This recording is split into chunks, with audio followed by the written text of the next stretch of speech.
Cette masse maisons d'accueil spécialisées vivent en permanence une soixantaine d'adultes polyhandicapés, alors qu'une quinzaine d'autres y viennent uniquement pendant la journée.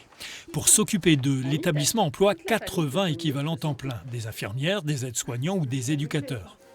Dans cette pièce, Caroline et Amélie effectuent le même soin, mais sont rétribuées différemment. Le Ségur de la Santé offre 183 € supplémentaires à l'aide-soignante. La monitrice éducatrice en est exclue.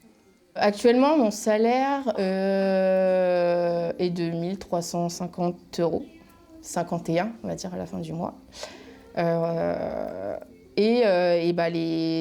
C'est une contrainte parce que vie personnelle, il faut faire aussi attention.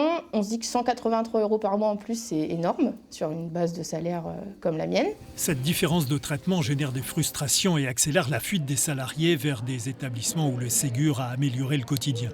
Ici, le lieu est géré par une association avec un financement de l'État et ce schéma ne permet pas d'octroyer le coup de pouce financier espéré.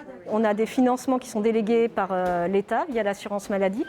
On a besoin de l'accord de ces derniers pour mettre en œuvre. On ne peut malheureusement pas le faire de notre propre chef. Et on n'a pas de trésor de guerre qui pourrait permettre de financer de manière pérenne ces revalorisations salariales.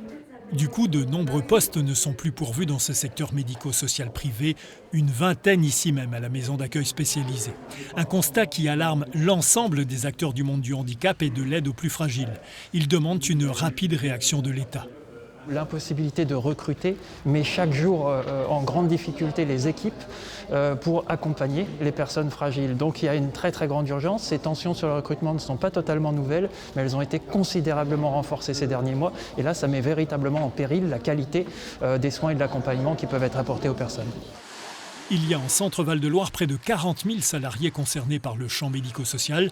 Pour ceux qui sont exclus de la revalorisation du Ségur, le prochain espoir est la conférence sociale prévue le 18 février à Paris.